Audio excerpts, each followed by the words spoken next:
To learn about the off-grid lifestyle and to be inspired to live your dreams, click subscribe so you don't miss anything. Hit the bell notification.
So Missouri has these little conservation areas littered all through the state.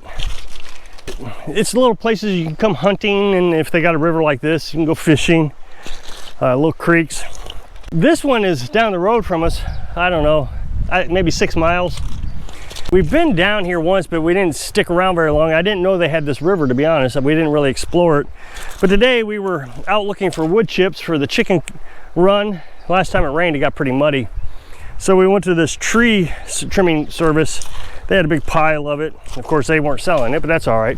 At least we got the phone number, because now I can get a quote on that tree that I want to get cut down this fall. So we came down here, saw this nice little river, and it got me to thinking about some things about how society has changed. It's sad. I'm sure when I was a kid, 70s and 80s, this place would have been packed. I mean, here it is, a hot July day. Place would have been packed when I was growing up. I remember these little creeks all over the place Mom and Dad used to take me to, and you know, kids in their cut-off shorts, well, parents too, in their cut-off shorts, and they would literally cut their shorts right there. Oh wow, look at that stream. They would cut their pants off and they jump in. But you don't see that. I mean, this place is completely empty. It's not even that far off the road. I mean, it's not like it's out of the way. When I was growing up, I lived by a creek. It was called Joachim Creek, Herculaneum, Missouri. Down off the bridge, this creek, and it was more like a river, it was pretty deep, but they called it a creek, would run off into the Mississippi River. And there was a rope swing, and I can guarantee you any hot summer day that wasn't raining, I bet there was at least 10 kids, if not 20, down there all day long, every day, just having a great summer. You just don't see that nowadays. And then we can all speculate why. Whatever the reason, it sure has changed, and I don't think it's changed for the better. The reason I'm not jumping in right this minute, I'll tell you why, is I don't know if I can. What's the regulations? I don't have internet out here, so I can't really Google it and find out, can I go swimming in this? So you just don't know. Everything's over-regulated, and why is it over-regulated? Well, because people came out and tore it up, threw beer cans everywhere. I mean, there's not a beer can in sight around here. This place is really clean. But as nomads, I reported all the time that places like this were just destroyed. They regulate more and more. And so I would suspect, since there's no beer cans out here, that you probably can't be out here. This is probably just for fishing and boating or rafting. Sure is pretty though.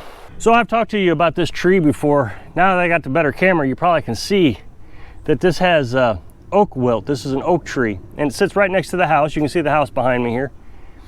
And eventually it will die. There's 3 trees over on this side that's got oak wilt. They're dead. One over there, it's dead. A couple over there on the other side of the property, they're dead. But this one over the house has got me concerned. The branches will eventually start falling off. This year though, the leaves are still pretty healthy on it, so I'm thinking I might have some time with this.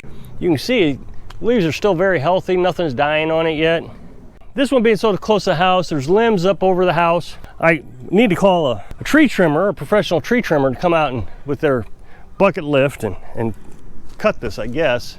I'm trying to tie this in to what I saw over there at the conservation area.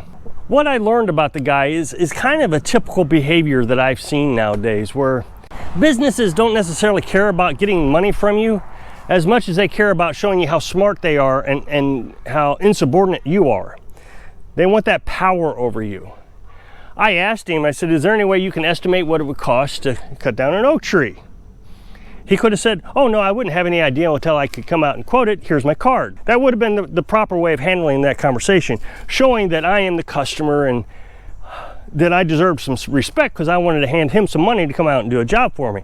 But instead what he says, well, I guess anywhere from $150 to $5,000, you know, I guess I'll just have to come out and look at it. Didn't hand me a card, just wanted to show he had power and control over me. I have a problem. He's got the solution, and I got to do it his way.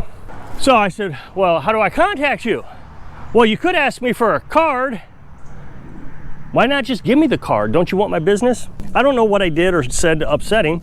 I mean, the conversation originally started about, do you sell wood chips? And he said, no. Okay, great, no problem. What I would really like to do is be able to find some guy who's maybe got a startup business or a part-time job, or, you know, he works and he does this thing on the side. And he'd come out and he would do it. He'd be happy to have the business. I've seen those kind of folks all the time where they're just happy to get some money. Willing to do some work, but you can't even get that anymore. I know my mom had a roof replaced by a guy, you know, with those kind of intentions and did really shoddy work. It's pretty sad that we live in a society where you can't even trust anybody anymore. Which brings me to kind of the point of this conversation about society in itself and what's going on, why things are happening the way it is. I've talked to you many times about my well here, how I redid the well. It was a lot of learning I had to do. I didn't know anything about wells when I started. I really do feel like I've learned a lot over the last year about deep wells, how they work, well pumps, how they work. Pressurized tanks, do you need a pressurized tank? Do you not need a pressurized tank? But it took a lot of effort on my part to be able to make that happen. And as a result, I have now more independence. I don't need to rely on somebody like a tree service guy to come out and cut my tree so he can demonstrate that he's got power over me. Not that he wants my money, he wants that power. But I got a comment from somebody, a guy named Mike, and he was talking about wells, and he wanted to hire someone to come out and dig a well, and he told him, I don't want all the jazz. I just want you to dig a hole. I'll take care of the rest. And they said, no, you can't do that. We have to drill the hole. You have to have a house in place so we can actually put water into the house. You're going to have a well house, and you're going to have a tank. You can say it's one of two things. It's either the government has gotten involved and says if a company comes out and drills your well, they have to do this. So they got all these codes they have to abide by. Or the guy just wants a lot of money. You know, if he digs a hole, that's, you know, $2,000, $5,000, whatever it is. But if he installs the plumbing and the tank and the electric and the whole deal, then that's $10,000, $20,000. But either way, they got power over you.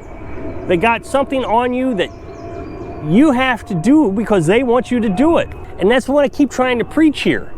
Don't hire people. Do it yourself. Do what you can by yourself. I mean, yeah, of course, a well is going to be very difficult. I get it. Fortunately, I found a place that had a well. That's why I keep talking to you about alternatives.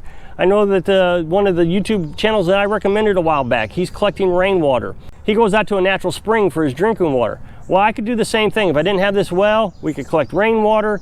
There's a natural spring down the hill I just showed you not that long ago.